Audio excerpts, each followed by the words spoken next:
Welcome to episode 19 of Dad Can We Talk. I'm your host, Anthony Ray. And today I have a guest coming to you all the way from Washington State. He is the director of the Fatherhood Academy, a place for all your dad essentials. Welcome to the show, Brandon Gregory. How are you, my man? Thanks for having me on, man. It's an honor. Oh, yeah, for sure, man. Well, a little bit how we met. One day this guy just DM'd me on Instagram and he's like, hey, man, I like the shirts. I like what you're doing. And we just kind of talked from there. And I checked out his Instagram. I seen that he had this organization called the Fatherhood Academy.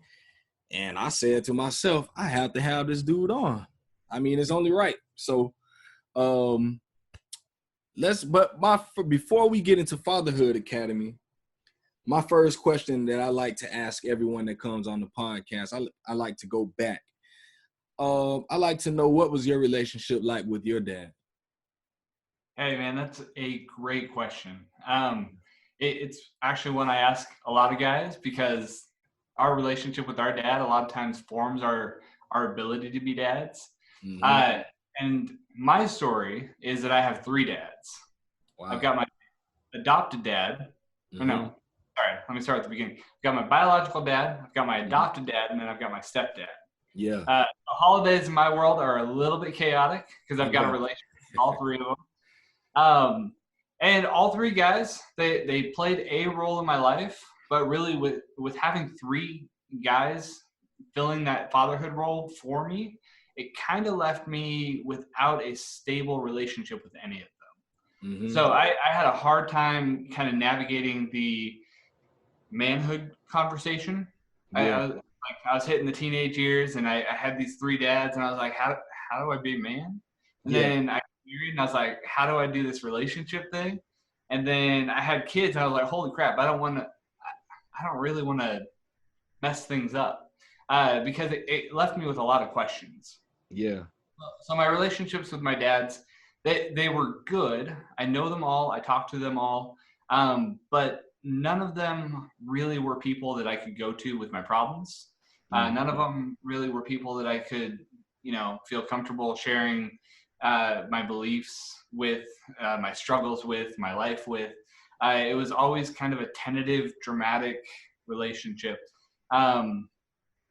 Unfortunately, I think that's a fairly common experience for people. And it really, because of all the chaos and drama that went on with the switching of relationships and the relationship interactions, it did leave my family in kind of dire straits a few times. Like as my stepdad, my mom, their relationship was falling apart. Both people had to find a place to live, right? Mm-hmm. And my mom moved in with some family. My dad kept the house for a little bit, but then we were hopping back and forth between houses, the normal divorce stuff. Yeah. And that was an interesting experience just because I was trying to keep peace while I was trying to figure out who I was, growing up as a teenager. And that's a hard thing to navigate as a teenager. I've got a better relationship with all three of them now than when I was a teenager. But yeah. It's a good thing, man. I mean,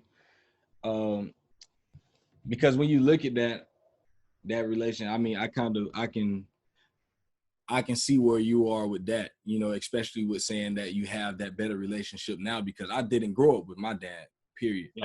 And but now, since I've become a father, it just made me really want to go back to him and really develop that relationship. And that was the driving force in me saying the fact that, I just started to realize that, man, even though I'm, even right now with being a 31-year-old, I need my dad still to this day. I need to be able to at least some way. I mean, I wouldn't say we have a father-son relationship.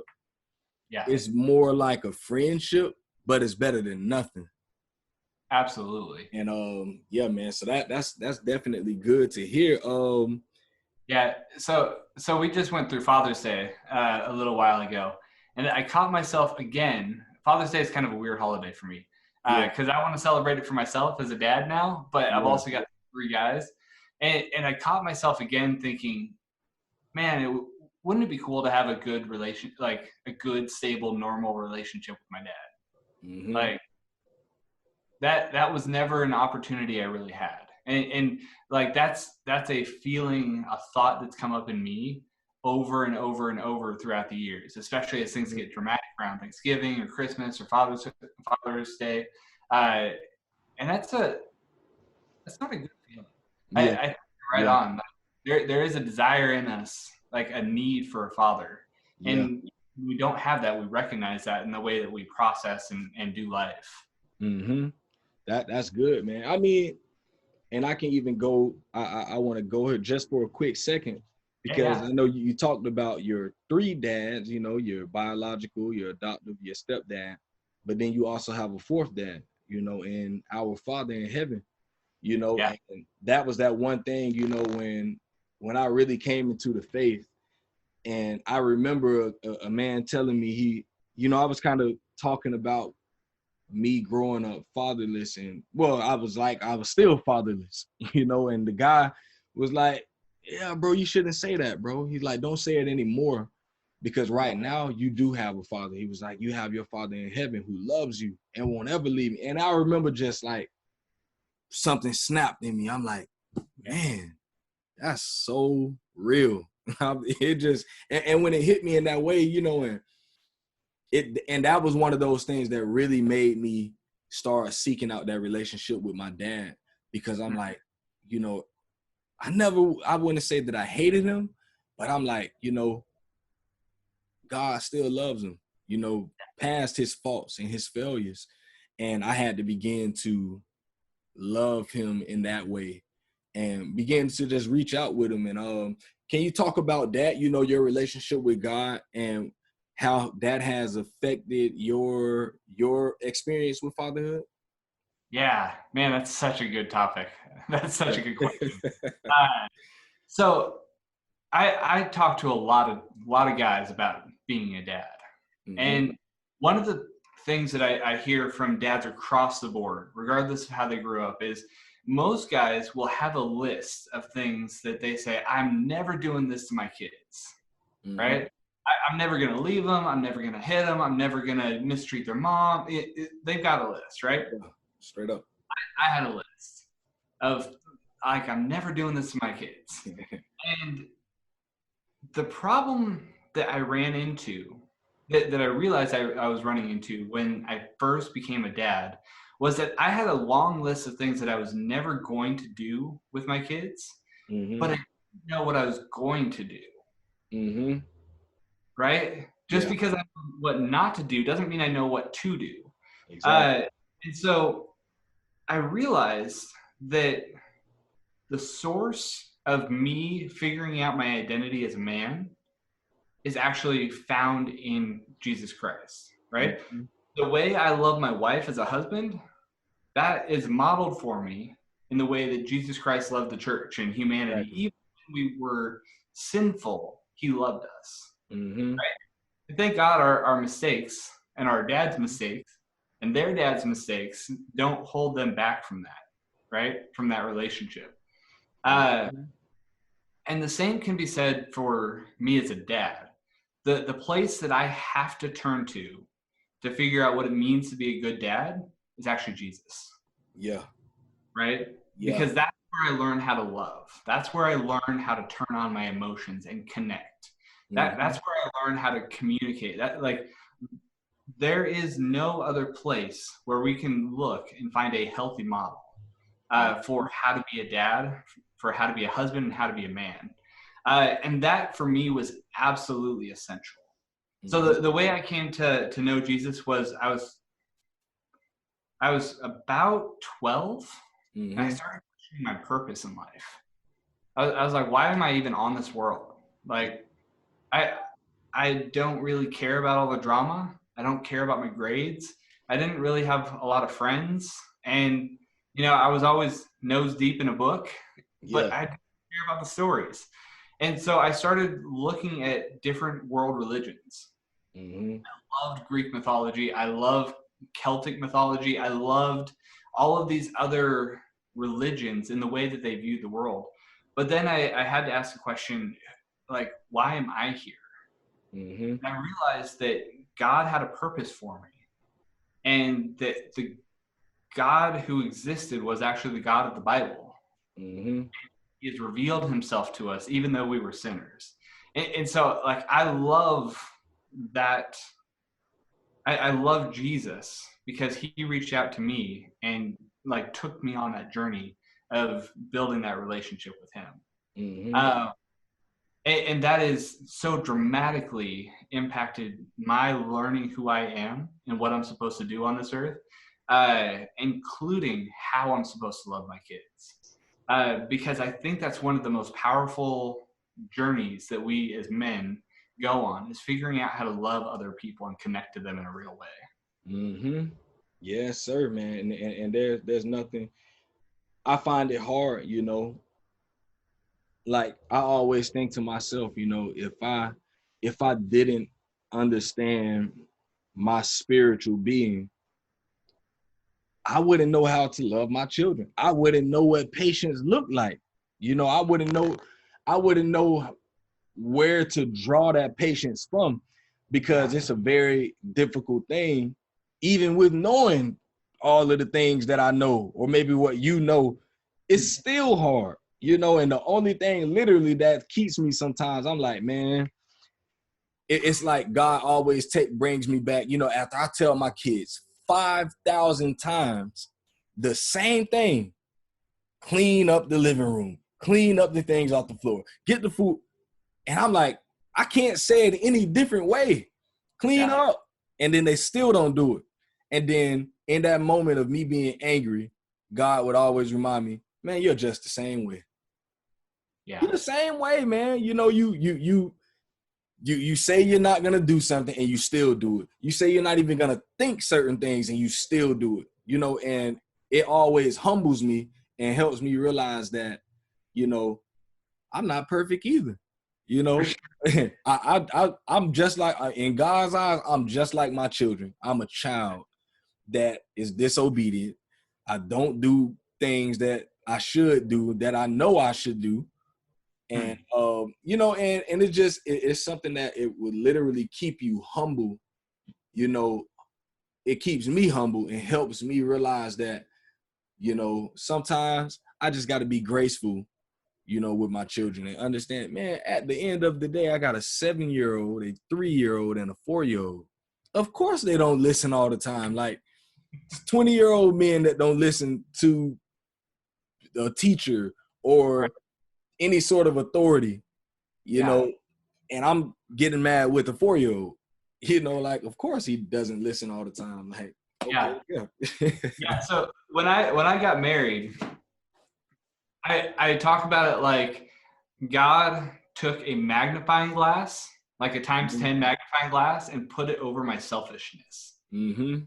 right? Like my self-centeredness. I had to all of a sudden be responsible for and care about someone else's well-being. Yeah. And I became a dad. I feel like that magnifying glass turned from a times 10 to like a times 100, Yeah.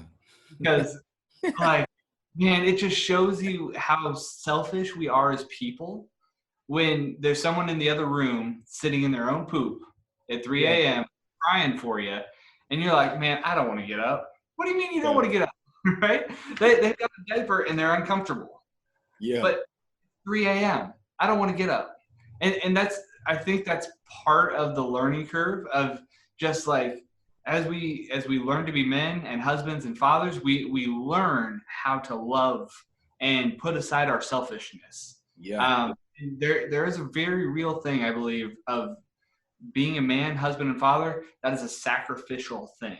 That is like, we are called to give up ourselves and put other people's needs in front of our own, and that's especially true of our family. Mm-hmm. Yeah, it's good stuff. And see, and what you just said right there, and I'm about to go into another subject, because what you just said was so important. Because in society nowadays, people treat people don't look at fatherhood in that way. They look at mothers in that way, which is not a bad thing, but at times people look at motherhood like, oh, the mom is just always the one that sacrifices. The mom sacrifices for her husband, she sacrifices for the children. She's doing everything sacrificial for the home, but a dad should do the same thing, and I think even more so than the mom, because we should definitely be, we're not to be laid back like some kings, and be served. That's not what God called a dad to do.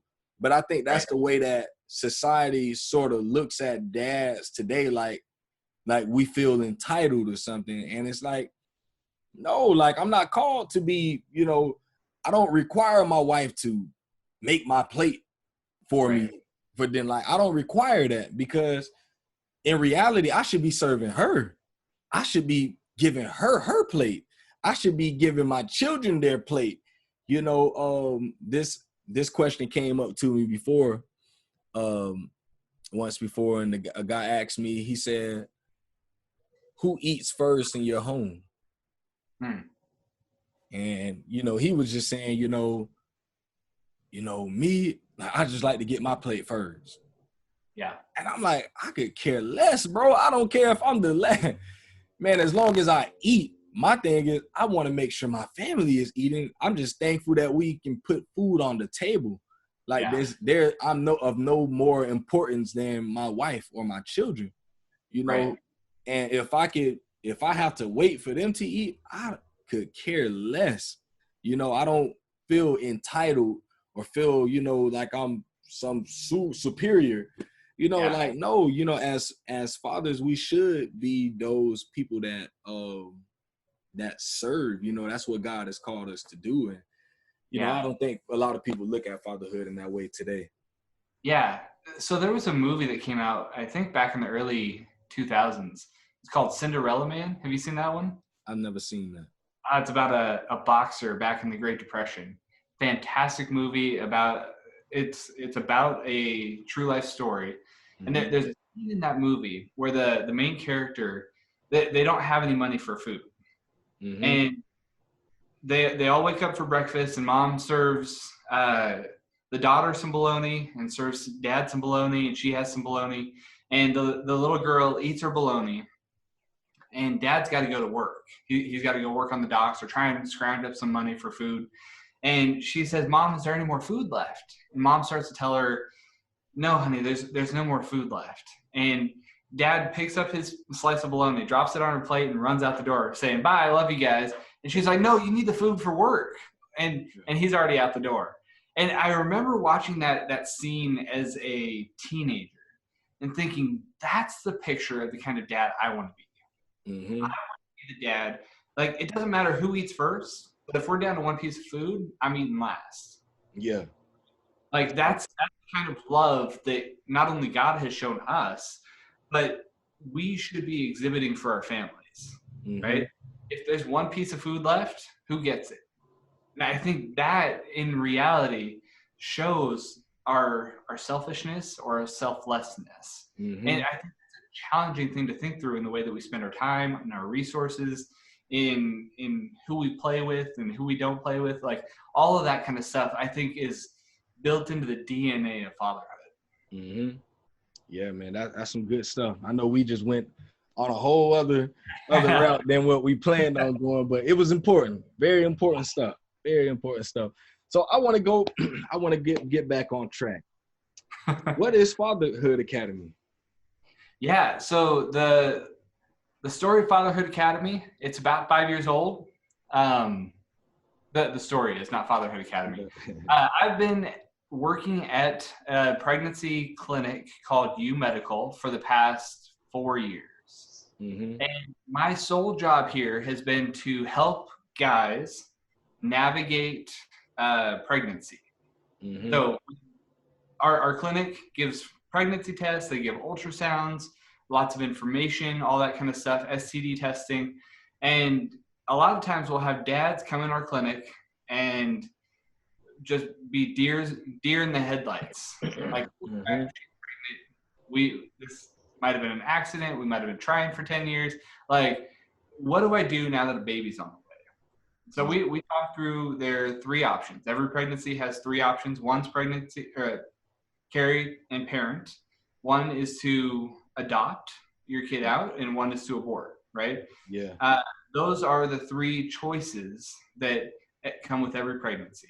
Mm-hmm. And so how do I make a healthy choice in the midst of the emotions that come with, there's 2 blue lines on this pregnancy test. Yeah. What do I do now? Like, my life is changing forever.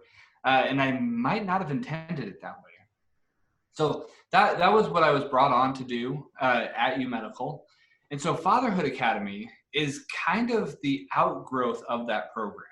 We realized that walking with dads through pregnancy is good, but what then? Yeah. What do we do after, she's had the baby and baby's a year old? How do I process the feelings that come with, a 3-year-old when they're throwing temper tantrums, or a 15-year-old when they're throwing temper tantrums? Like, how do I navigate those things?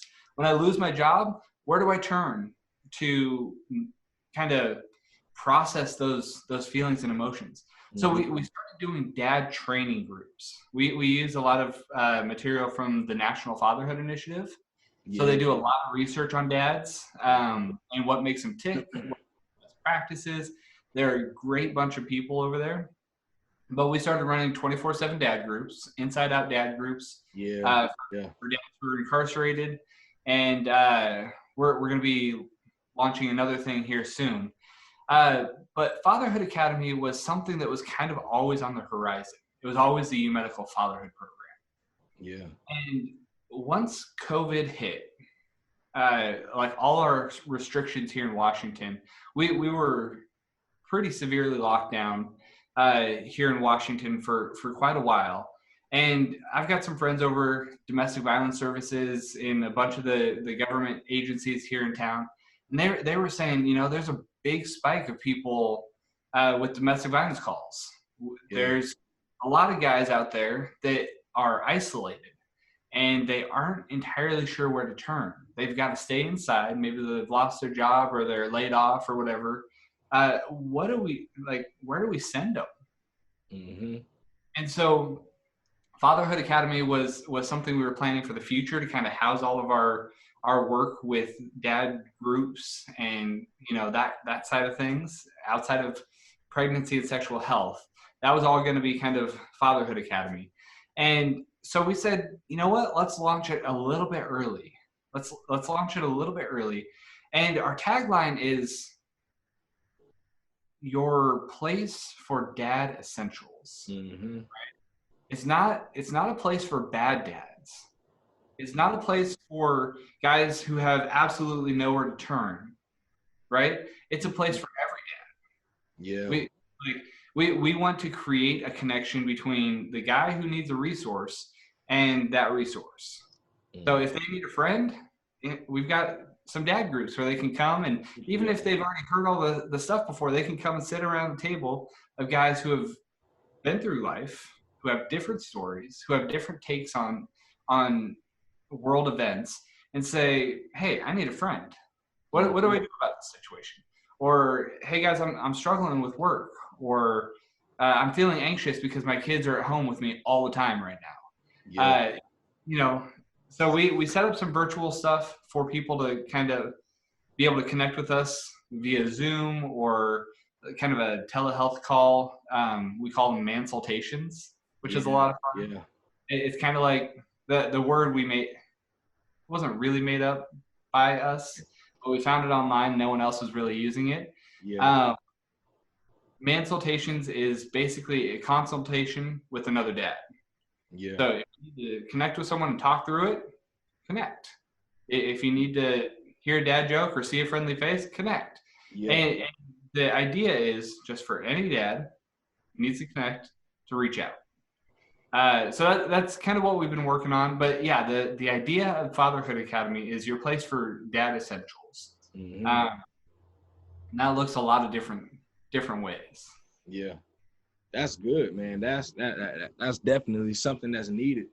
My pastor, maybe in 2013 started a fatherhood group called Innovative Dads.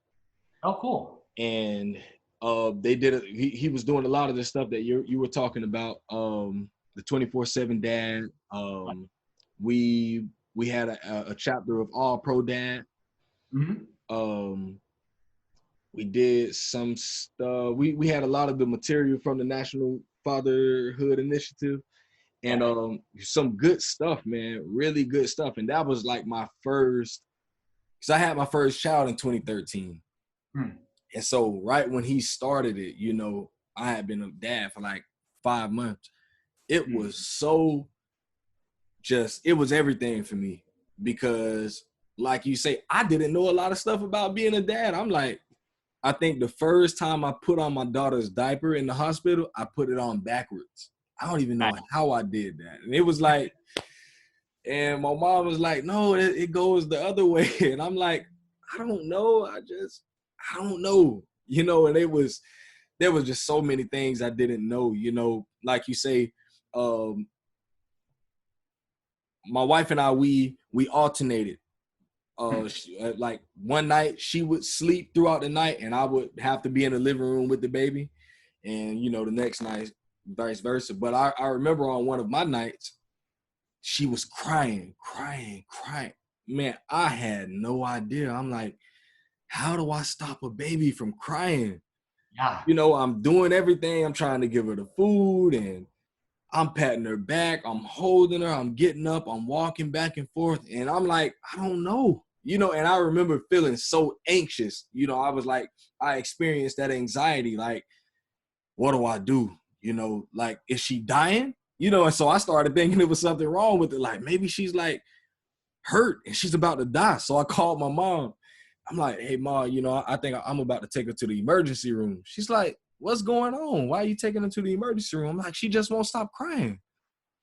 And so she says, maybe she has gas. I'm like, how would I know that? She was like, well, babies, if they're crying like that, sometimes they have gas. And she told me to get in the car. Got the baby. I got in the car and I went to get some Gas X.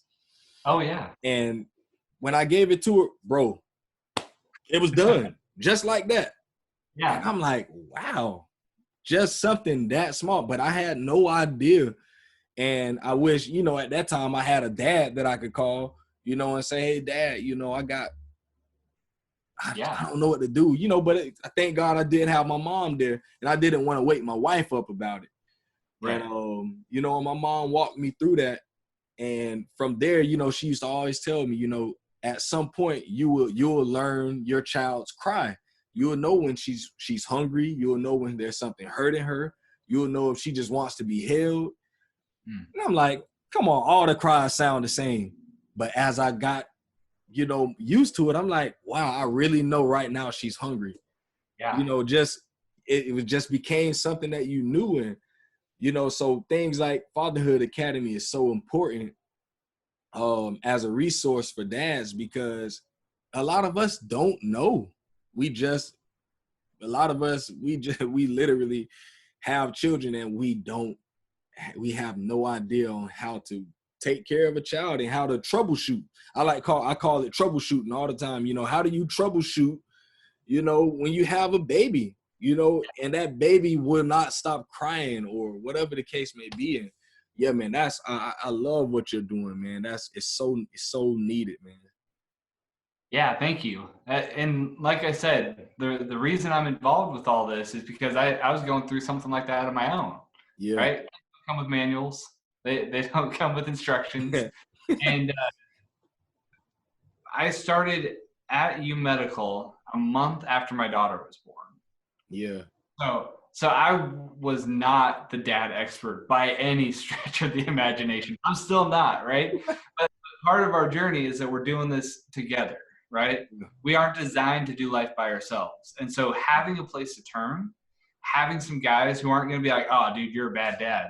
Yeah. Like, gas addicts, right?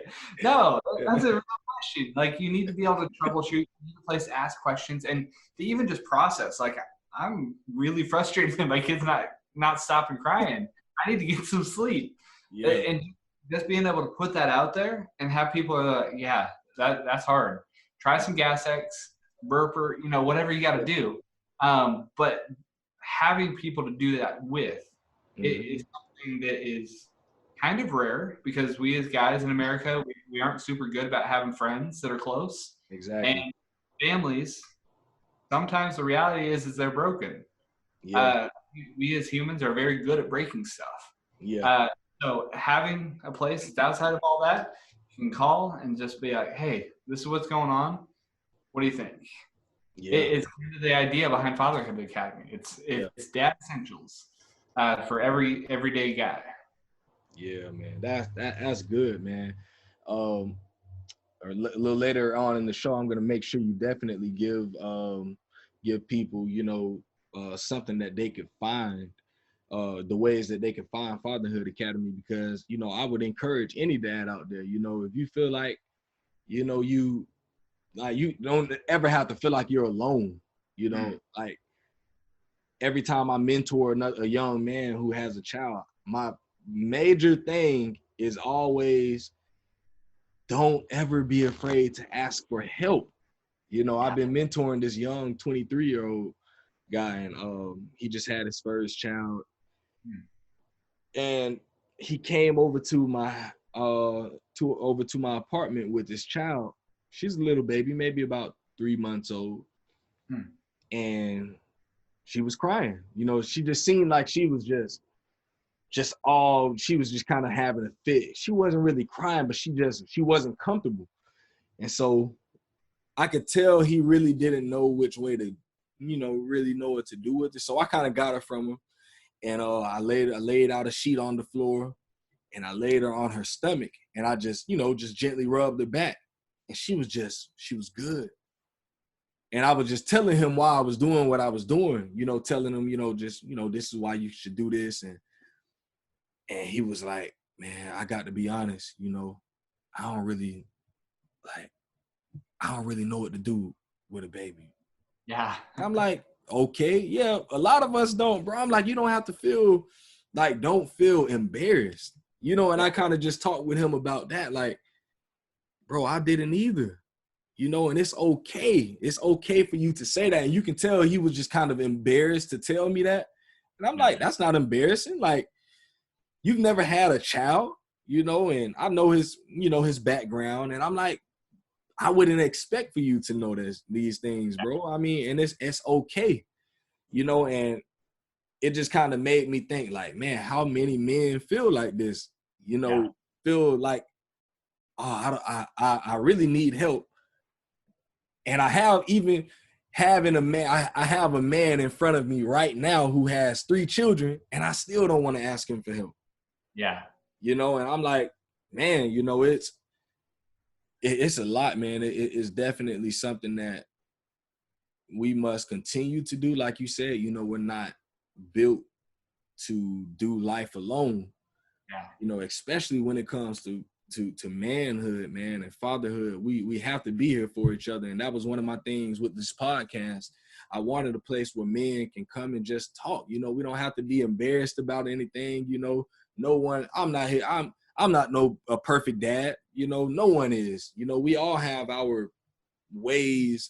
We all have our struggles, but I love dads who are trying, and that are, because that's me all day. I'm trying to be better. I'm trying to learn more. I just thank God, for giving you that idea, because I looked into it. I went on your website. I'm like, this is some good stuff right here, man. It's definitely needed, bro. Definitely needed. Yeah, we guys, we like to think that this stuff is written into our DNA. Yeah.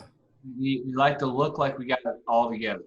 Yeah. And any guy who tells you he's got it all together when his baby's first born, he's lying. Nah, Or he's had super good training. And that's the reality. A good dad is a dad who learns. Yeah. He's a dad who tries, and he's a dad who's involved. Yeah. Because you can do all the learning, and if you're not involved, it's really hard to be a good dad, right?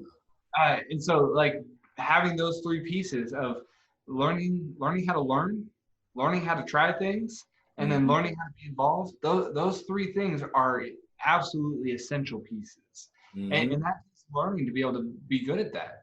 Because That's my good. daughter needed very different things when she was 6 months old than she Yeah. does right now when she's 4. Right? I don't need to Mm-hmm. burp my daughter. I don't need to mash her bananas up anymore. Right? She would probably, cry or something if I tried to burp her. She would say, "Dad, I'm not a baby." That's right, she's not. you Yeah. know. But right now, she's learning how to read. How do I teach Yeah. a kid how to read? I have no idea. Yeah. But we're, Yeah. we're working through that together, and that's part of what it is to be a family too. Is Mm-hmm. we're doing life together. Exactly. And how old is your daughter? She's 4 or turning Oh, 4 next week. okay. Yeah. Yeah, Yeah. 21st. Woo, man. I already know what it's like. Like I said, my son is 4 and my youngest daughter is 3.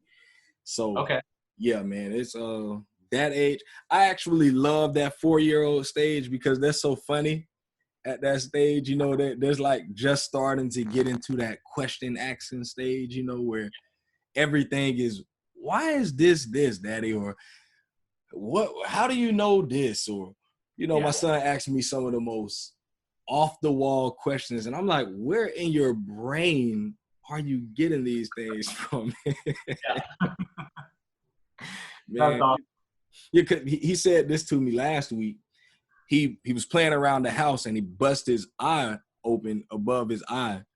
Yeah. So I'm like, oh, we had to take him to the emergency room. So as I'm taking him to the emergency room, I wasn't home at the time. So when I had to come and pick him up, first thing he says to me, he says, "Daddy, it was really bad. And when it first happened, I couldn't even tell mommy what happened." And then he says, "If it happened to you, daddy, in real life, it will hurt really bad." I'm like, in real life, what are you talking about, dude? And so we pull up to the hospital and we get out of the car. And there's like these birds making this noise. He's like, "Daddy, what are the birds saying?" I'm like, "I don't know." And he's like, "I know what they're saying. They're saying their sight words." And I'm just like, okay, man. Oh, like, what? Like, where do Whatever. you come up with this? Like, where do you come up with the birds saying their sight words from? Yeah. And it just, at that, I love that 4-year-old stage, man. They are the most hilarious in that stage. It's a lot of fun. I love it. I want to go here. Yeah. What has been the biggest challenge of fatherhood for you? Oh, yeah. Honestly, the biggest challenge for fatherhood for me so far has been medical issues. Mm-hmm.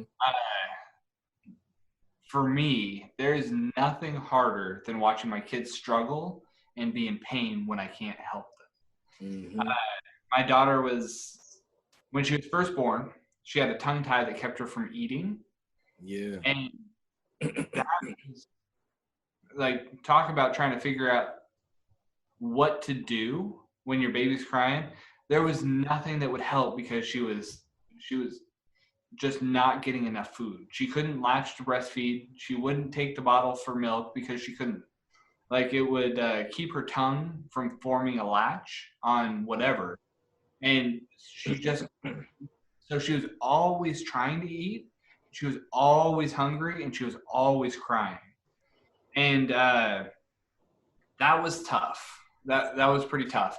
And then about a year ago, she was diagnosed with celiac disease, which is an autoimmune disease to where when you eat gluten, like wheat or rye or anything like that, your body attacks your intestines.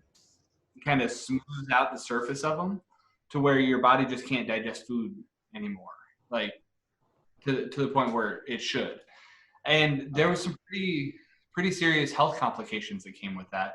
My son, when he was about 6 months old, he was diagnosed with a double respiratory infection Mm-hmm. in the middle of a snowstorm. So, like, I came home from work one day and my son just could not breathe. He was turning blue. He was like lethargic. He was sleeping all the time, and we were like, what in the world is going on with this kid? We lived way out in the country at that point, Yeah. and the snow was coming down.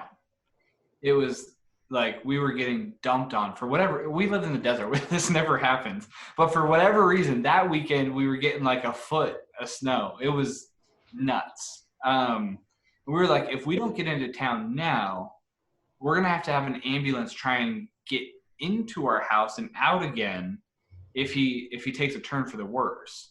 And so we packed up and we went to the doctor, and the doctor was like, yeah, we need an ambulance here right now.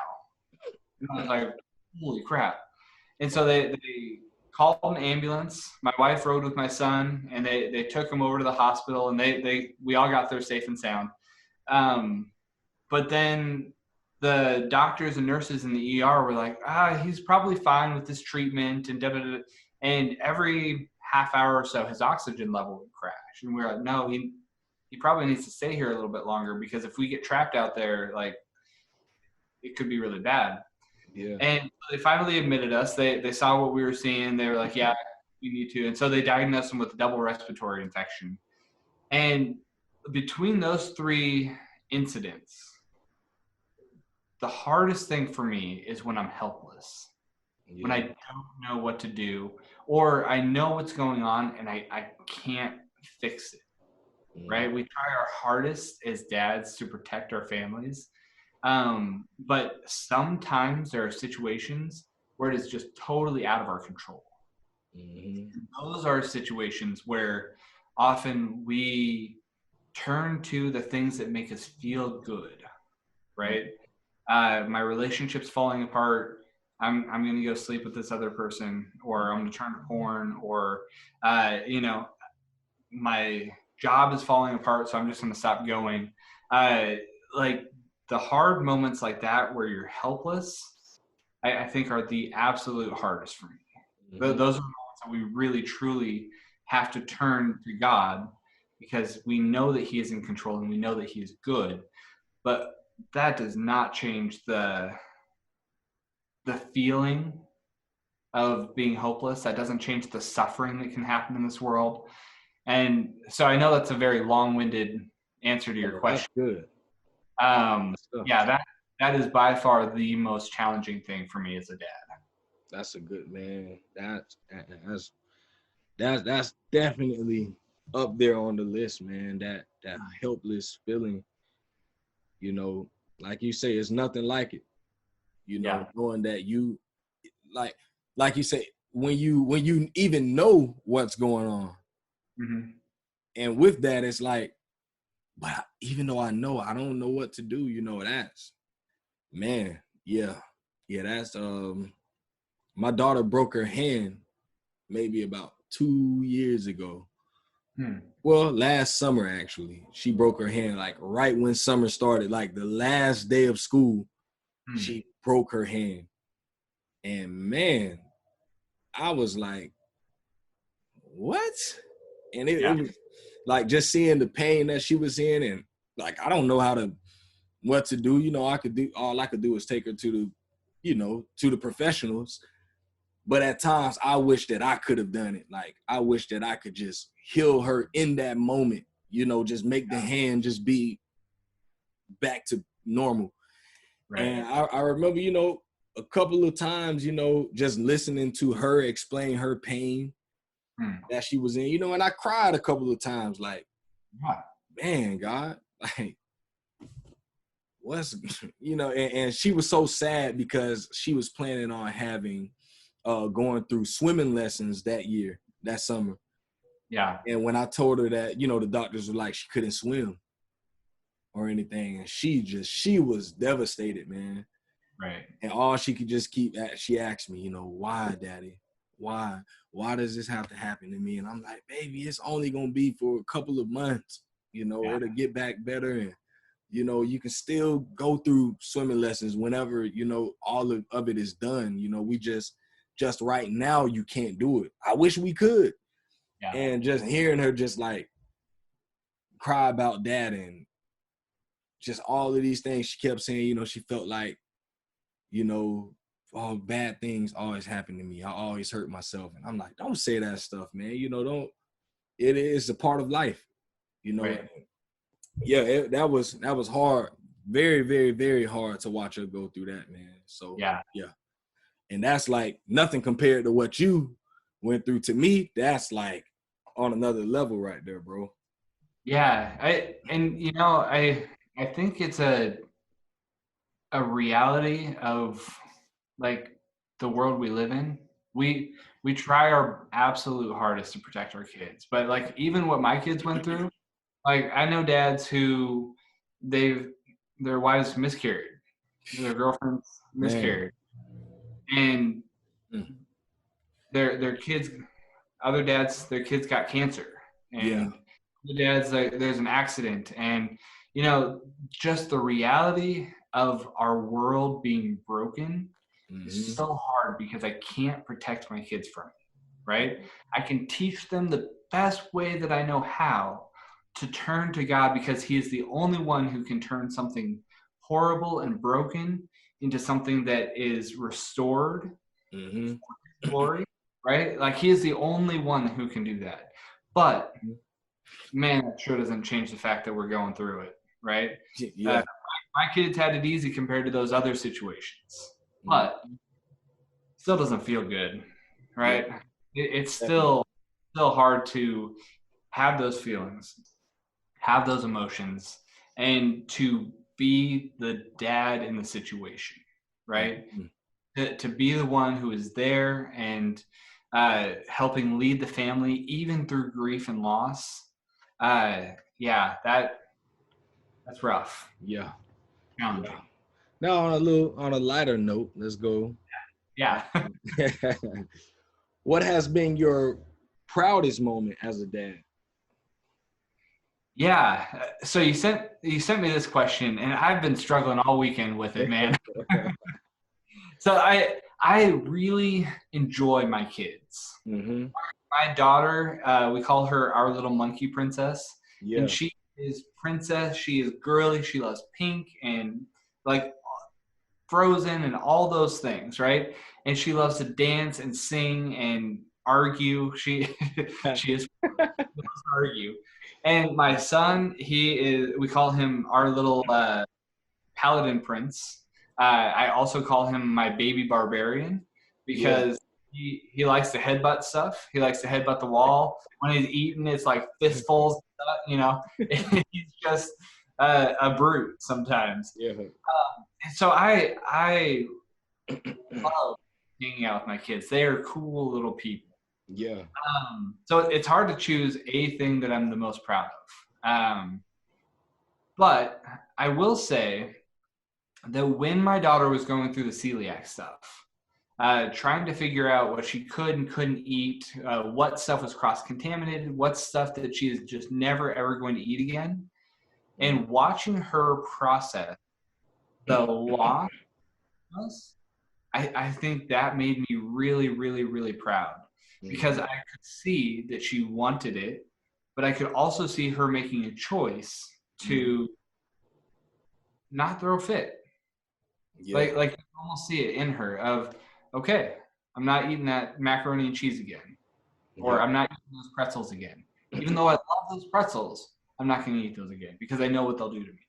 And so seeing her develop to the point where she's not baby anymore, she's starting to become a kid with Yeah. her own personality, and she's starting to make her own choices a little bit, as much as a 4-year-old can. Yeah. Um, but she reminds us, I can't have those goldfish. I can't have that chicken nugget. Like I can't do that anymore because that's got gluten. That's not good for Yeah. me. And so seeing that level of maturity increase, I think is really, really cool. I think that's one of my most proud dad moments. Wow. Yeah, that's some good stuff right there, man. Uh, Yeah. we didn't go here. I want you to talk about marriage. How long have you and your wife been married? Yeah. My wife and I, we celebrated 7 years back in March. 7 years. Okay. That's what's 7 years. that's what's Yeah. how's it been? It's been good. Um, we have we started out on a learning curve, Mm-hmm. just like every couple out there, Yeah. right? Being married, being in a relationship, it takes practice. And it takes very well thought out guidelines, I think, to make it work well.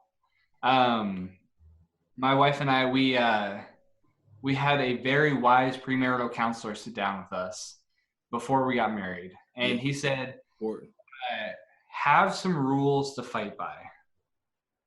Have some rules to fight by." And he said that one of the most important rules that he and his wife ever implemented was when they're fighting to never use the D word. Yeah. And the D word was divorce, right? Yeah. There was never an option for a way out, which is one of the most important things I think about being married, as opposed to just dating or hanging out or even living together, is that you've made that solid commitment to be married to the other person for the rest of your life. It takes a lot to break that commitment. So for us, we had a good first year, and then the year on our first anniversary, we were packing up a U-Haul to move from Indiana out to Washington State. Yeah. And we got a hitch installed on our little red Pontiac Grand Prix, which you should never put a hitch on one of those bad boys.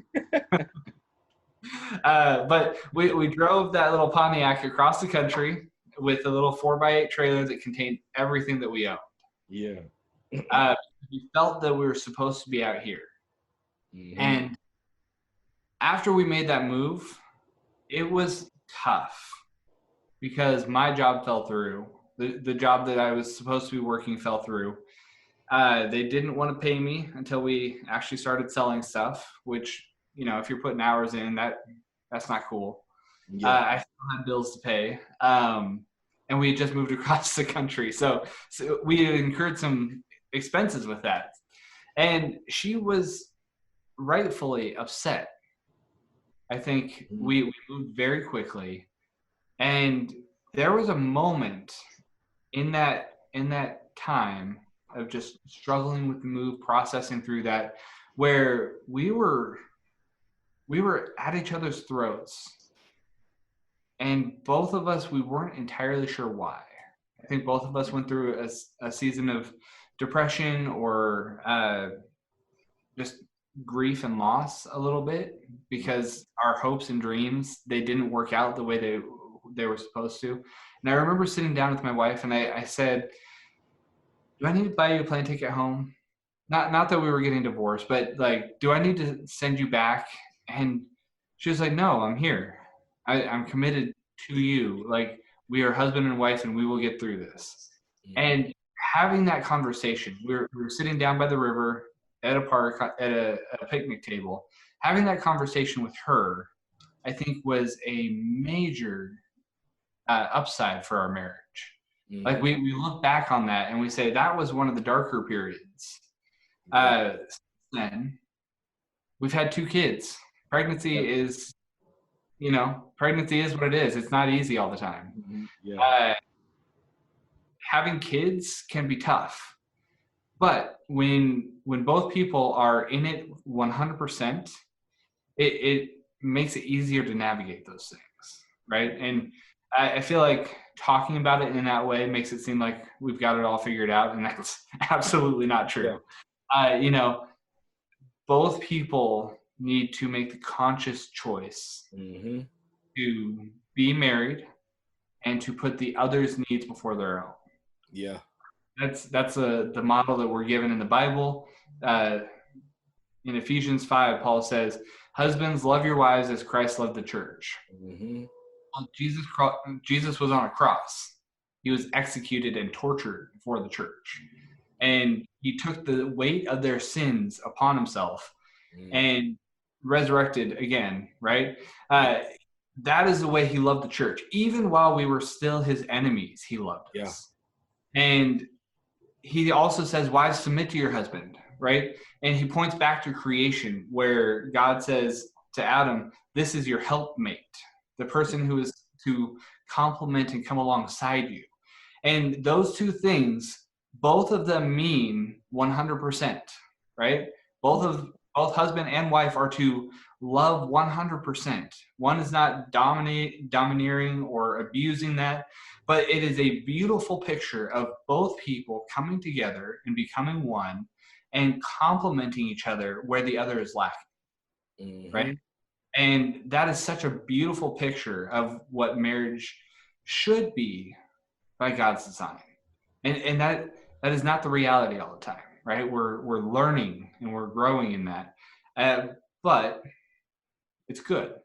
Mm. And again, that's another long answer for you. But Yeah. Yeah. marriage is Stuff. a cool thing when both people are committed to it. And God has blessed me with a wife who loves me and loves our family and who is 100% committed to our marriage. And that is such a benefit because it frees me to both be a husband and a father to my family, but it also frees me to come alongside some dads, Yeah. other guys who are going through it right now. And because my home life is stable, because we've intentionally done that, because God has blessed us with that, we're able to then pour into other people. Yeah. Right? And that's what we are supposed to do. That's what we're called to do, Mm-hmm. is to walk alongside other people, right? And especially people who don't know Jesus. Mm-hmm.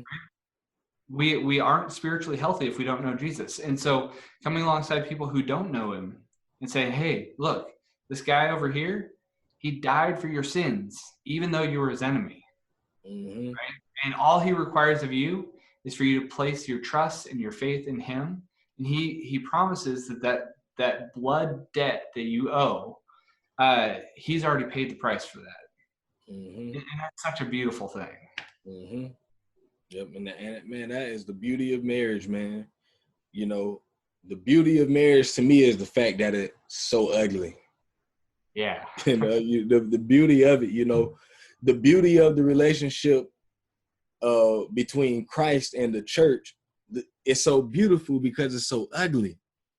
I love You know, that. That's like great. it's so ugly, man. You know, and I tell people that all the time. You know, marriage isn't about you being happy. You Mm-hmm. know, marriage isn't about you being just this, oh, everything in my life is just always perfect and good. You know, like, no, man, marriage is to help you grow into Yep. a better man and a better woman, you know, to learn how to be patient with another person, Yeah. is to learn to be to love unconditionally, you know, because in marriage we're gonna make each other upset. You know, Mm-hmm. we're gonna have certain things that we do that just gets on each other's last nerve, you know, Yep. but in the end we still love each other. You know, we can still, but we learn to compromise with one another. uh Yeah. we these are all the things that you learn, and through that, you know, you just, your character grows. You know, Yeah. you work through hard situations and you become stronger. You go through those dark times, and in that, you know, you come out, you come out polished, you know. And it's those things about marriage that I love the most. And it's Yeah. hard just to be, it when you're honest, it's a hard thing, you know, especially when you didn't grow up seeing the example of it, Right. you know. And for me and my wife, we, neither one of us seen that, you know, healthy relationship between our mom and our dad, Yeah. and or with our moms with any man, period, you Right. know. And it just, it's a hard thing for us, so we came into it broken. Mm-hmm. And we could have done more to learn about it, but it is what it is now. We're married and we're gonna work through this thing. We're gonna love each other. You know, we've been together for 11 years now, you know, since she was 18 years old and I was 20. Mm-hmm. And, you know, I'm 31 now and she's 29, and we're still learning each other, you know, and that's the beauty of it. You know, we're still learning things about each other. We're still learning how to love each other more. And I'm finding myself loving my wife even more now, seeing her grow into a woman now. You know, I known her since she was 18, Yeah. you know, a young woman, you know, almost like a girl just coming out of high school. And now she's like growing into this woman, and I've been able to watch her growth, and she's been able to watch mine, you know, and neither one of us were in Christ when we met. So that was even the most beautiful part about it. You know, we were with each other before Christ. Yeah. And we've both seen the transformation of our lives, man. And, you know, it's beautiful, and it's been ugly. You know, the beautiful, most beautiful part about it, it has been so ugly over the years at times. Yeah. But we've learned to love each other, man. You know, just really be able to love each other. And now we have children. We can teach our children and show them, man. But definitely, I love marriage, man. I can have a whole podcast on that too. I love it. Yeah. So two things that I've come across that just statements I love is marriage is not about you, right?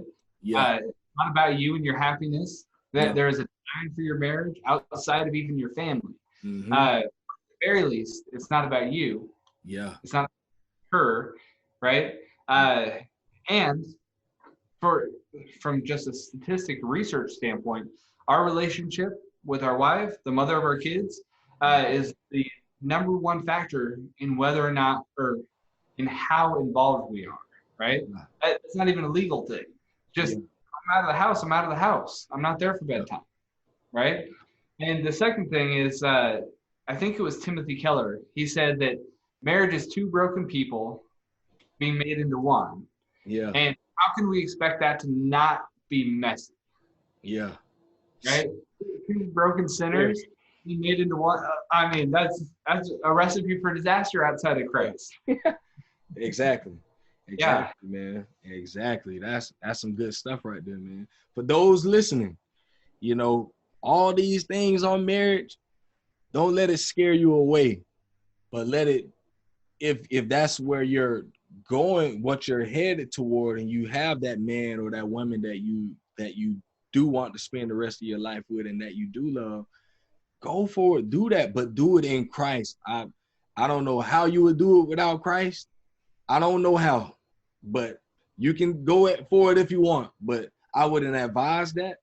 But in Christ, I believe all things can be done. You know, when two people are committed to, you know, Christ and his ways, I believe that you can find your way through anything, and you will grow exponentially. Like you will like really grow. Like I've grown so much from, you know, 2012 when I got married, man. I've, you know, just from life experiences, but a lot of it was just through marriage. I've learned so much about myself through my wife, through her revealing things to me about myself and helping me to change those things and pointing them out to me, you know. And it hurts at times, you know, for a person that you love to point out those ugly things within yourself and deal with you and say, no, you're wrong, and you're selfish. You only think about yourself sometimes.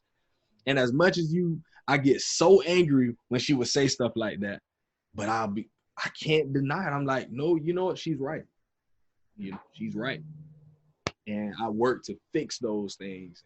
You know, marriage is, like I say, man, that could be a whole podcast in itself. Yep. Marriage, man. I love it though, bro. I love it. I got two more questions for you. I want you to, what, if you could go back and talk to the 18-year-old Brandon, what advice would you give him? Yeah. So I'm going to be real with this one. I hope that's all right. But yeah, I would tell him to quit watching porn. Yeah, that's real. Just super real. Straight up. Because I was 13 years old. Mm-hmm. My friend, I was over at his house for a sleepover, and he was like, hey, look at this. And up on his computer, you know, it's dial-up, right? So it took like 45 minutes to load one picture. but it was the first pornographic picture I had ever seen in my life, and it hooked me. Oh yeah. In a time when I needed comfort, in a time when I was figuring out my identity, in a time that I was figuring out what it meant to be a man, it hooked me. Mm-hmm. Like it does to so many guys. And for most of my life, at least up until my early 20s, I convinced myself that it was not a big deal. Yeah. Right? It wasn't a big deal for me. It wasn't a big deal for anybody else. Like, it was just something that I did in the comfort of my own home, and it was private. And I had convinced myself, I had bought into those lies. It was absolutely one of the most damaging things that I ever picked up. Mm-hmm. You know, I haven't tried hard drugs. I Yeah. haven't tried a bunch of stuff in life. I picked up this thing that people told me was innocent. Yeah. That it might be a little bit shameful. That, you know, who's really gonna know? I picked something up that was so destructive Yeah. for the way that I viewed relationships and sexuality, that it was so hard to put down because of that. Mm-hmm. It had hooked me, and I bought the lies because I had wanted to buy the lies, and it was so hard to put a stop to that piece of my life. But later, I had met my wife. We had gotten engaged, and I had to have the conversation of, look, this is what I've watched, Yeah. right? This is something I've dealt with for most of my life. Mm-hmm. And, you know, even here at the Fatherhood Academy, one of the first questions that they asked me when I came to sign on for this job was, so what's your relationship with porn? Yeah. That was a job interview, right? And Mm-hmm. it was, I was a little bit taken aback, because who asked that in a job interview? It was like a panel interview, and I was sitting in a room with a bunch of women who were older than me, and it was an awkward question, but it was such a wise question, because it's so prevalent in our society. It is something that so many guys get hooked into. And over the years, I've watched the damage, it's the pain it's caused. Um, for my wife, for my family, and I've had to heal from that. Yeah. Yeah. Oh yeah, man. That's one of those topics, man, that's so real, you know. Yeah. And I can attest to the same thing, you know. Even still to this day, you know, it's a daily struggle, man. You know, like really just trying to wean myself and like just really push it to the side, because like you say, for over half of my life, you know, Yeah. it's been a part of my life. And like everything you said was just so on point, because it was like there's nothing wrong with it, you know, growing up, and you just like, well, it's innocent, you know, I'm not hurting anyone, I'm not doing anything. I'm not catching an STD, right? I'm not going through Exactly. break. Uh, Exactly. yeah, And, it's fire. Uh, it's easy to think that stuff, man. yeah. It's But easy, one man. of the nurses that I work with, she talks about sex and sexuality as a fireplace. But she says marriage is a fireplace and sex is fire. So inside of a fireplace, it can be something that comforts you. You can cook your food on it. You can use it as a tool. If you take that same burning log out and you drop it on your couch in your house, that's a recipe for disaster. And that is absolutely 100% what happens with sex and sexuality within us as men, because we take the burning log out and we drop it on the couch, whether it's porn or paying for sex or sex trafficking, or even just wrapping our identity up in how many people we sleep with. Those things will absolutely 100% wreck our lives, and it wrecks our ability to have a functional, healthy relationship. Mm-hmm. And we convince ourselves that it's harmless. Mm-hmm. And if I had one piece of advice to give my 18-year-old self, it would be that. That's so real, man. So real. That is like the best advice I think I've ever heard. Like literally, you know, because it's a vice. A real, I'm talking about, and most people who might even listen to this might say, "Oh, it's not that serious," you know. But it really is, especially, you know, I was just talking with a friend the other day, and I was telling him, you know, I wish I had never had sex before marriage. Like, I really understand now why God tell us to not do that, because now that I'm married and knowing that I've experienced sex outside of my wife, now a lot of my temptation comes from the fact that I know that I have touched another woman, and I might see another one that same woman, or I might see someone that reminds me of that same woman, and it's just an awkward feeling. You know, it's awkward. It can be tempting, and it's just, I wish I just never had experience. I wish the only experience I ever had was with my wife, because it would be so much more. It would just be so much more better on my mentally, Yeah. and also spiritually, you know, because now I do have that temptation, because I'm like the Bible calls it, like he says, Adam knew Eve. I wish I never knew any other woman. Like, I Yeah. don't, like, I wish I didn't have the knowledge of what it's like to be with another woman. You Right. know, so when I'm talking with young guys and they're telling me that they're virgins, I'm like, bro, do you understand how, like, proud of you I am, and how much I beseech you, my brother, please, with everything in you, do not give that to anyone outside of your wife. And a lot of the guys look at me like I'm crazy, and they're like, you don't understand, you know, because you're married. And I'm like, that's why I'm telling you, because I am married.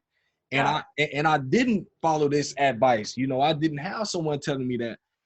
And now my marriage is harder than what it should be, because I had those experiences, and I'm Yep. trying to save you.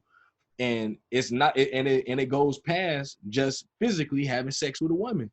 That pornography is like, bro, So many levels. That could be that's another. like, man, that's like the biggest fight of my life. Like, nothing bigger, like a bigger fight than that, because it's something, because it's so private, you It's so know, private. It's free and it's addicting.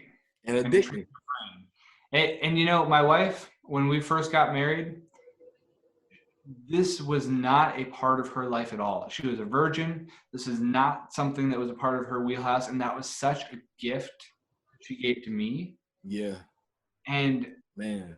I still have feelings of Mm-hmm. regret that I wasn't able to give her the same gift. Wow. Right? I can never take back those hours of porn that I watched. I can never take back the sin that I put out, that I did to myself and really participated in viewing that stuff, right? Because it's so much bigger than just me and my wife. It's also something in our society that drives sex trafficking, right? It funds sex trafficking, and all of those things. Like, we know the research, but we still participate, Stuff is right? real, I, bro. yeah, one piece of Real, bro. advice: quit watching porn. Yeah, Right? man. Himself, I don't know if he would have listened, right? But I like to think he would have. Yeah. Yeah, man. Wow, bro. Yeah. We can, for those listening, like I always like to say, please, if you're listening to this, follow this advice. It could be, you know, it could save your relationship. It could save your marriage. You know, it could save your children. You know, it could save, you know, I think at times we don't really, I don't think we, when it comes to sin, we don't take sin serious sometimes, because we don't see the immediate result of it in that moment. But sometimes, though, that the sin can affect us and those around us years down the road. You know, and I think we would be more discouraged by sin if we seen the results right then and there. But that's Yeah, just not the way as it is, you know. So I think we let things linger on for years, man, and leave things, you know, untouched. And yep, we don't really start to try and fix it until that thing happens, you right, know, until that sin isn't so private anymore and it becomes public. And now we want to stop it. Browsing history. Yeah, man. So Public, right? Jesus said, "Chop off your hand if it's causing you to sin. Gouge out your eye." Please don't literally do that, right? But yeah. I would say for anybody listening, for anybody watching, if this is something you struggle with, reach out. Yeah. Right? Yeah. Talk to somebody about it. Do it in a private way to where it's not a thing to where you need to air all your dirty laundry, but to where you can talk through it and even disagree and argue about it, right? Engage it. Don't ignore it. Yeah. Because ignoring it is so dangerous. That's real, man. That's super real. Last question. Is there anything you would like to say to any other young father out there listening right now? I may have jumped ahead. I just said it, actually. Yeah. None of us are born great dads. None of us are born men. None of us are born fantastic husbands. All of those things are things that we learn and acquire as we grow and mature. It is entirely possible to be a 50-year-old boy. Mm-hmm. That doesn't happen because you turn 18. It is entirely possible to have a 70-year marriage that is horrible. Yeah. It is entirely possible to be a dad for 60 years and to never talk to your kids, right? Crazy. Those are real. We live in a world that is broken. The reality of our world is that relationships fall apart. Mm-hmm. The reality of our world is sometimes we hurt our kids. Mm-hmm. If you are struggling in any of those things, even with the guilt of some of those things, maybe they happened a long time ago. If you're struggling with those things, reach out. Don't do it by yourself. Reach out to some guys who are passionate about being dads, passionate about being husbands. Even if you want to be like, look, I don't think marriage is for me, and you want to talk about that, why?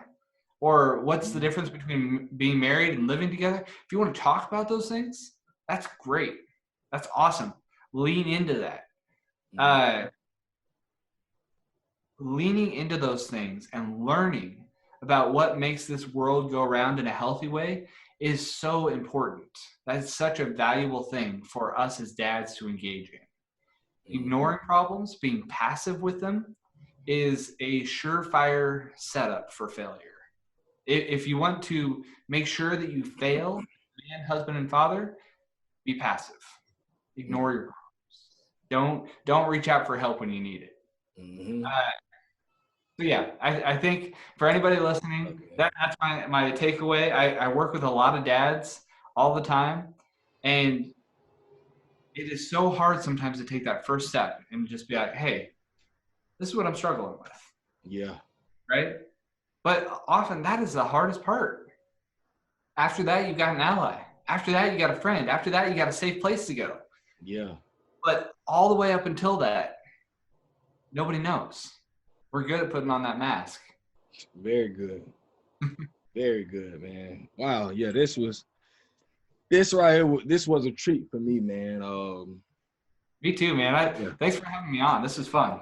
Yeah, this right here was a treat for me, and I always say, Dad, Can We Talk has nothing to do with me, man. I'm just a regular old dude. And, and I'm just still trying to learn, and every time I bring someone on, man, I don't know how many people would actually take the time to listen and take from it, but I take something from every time I sit down with someone, man, and I got a lot out of this, man. A lot of good things that I'll definitely take away, and we definitely got to stay in contact, man. Well, I like adding to my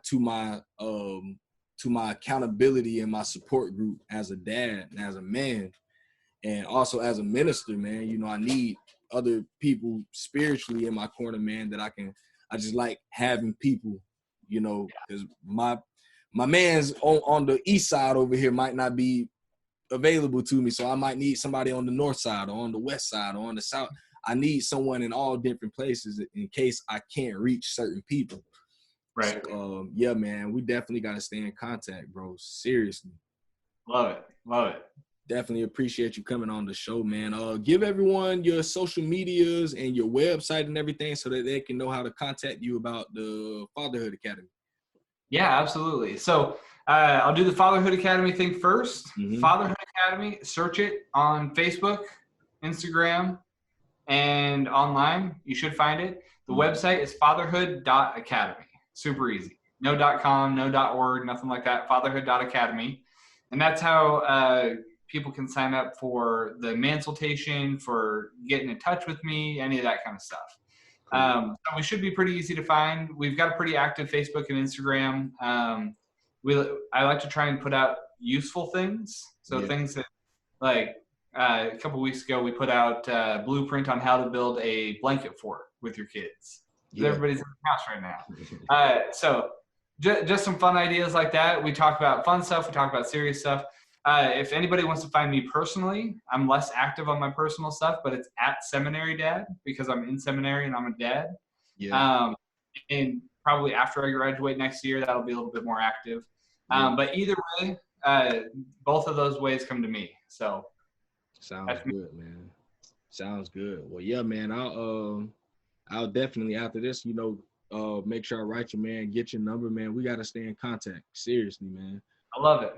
Thanks for having me on, Anthony. Yeah, man. I appreciate you, and I appreciate all the listeners out there, all the supporters of Dad Can We Talk. You guys can find us on Facebook, on Twitter, on Instagram. I actually got the website live now at www.dadcanwetalk.weebly.com. And you can find, I try to post, I need to update it. I need to add the last 2 episodes. I'm trying to post all the episodes on the website. I actually have a little widget on the website where you can listen to all of the episodes right there on the website. So for those of you that haven't realized that the website is live, it is. And I'm getting some more shirts ordered. That's my main thing. I had someone write me, 3 people wrote me today about shirts. So I'm definitely trying to put in some more orders of shirts. I got a lot of people waiting on some shirts. So I'll definitely have to get your size too. So I'll send one out to you when I do get some more in. And yeah, man. So for all of those out there listening, continue to listen, continue to support. I appreciate you guys. And you guys be blessed. All right, Brandon. Appreciate you, man. See you guys. Thank you.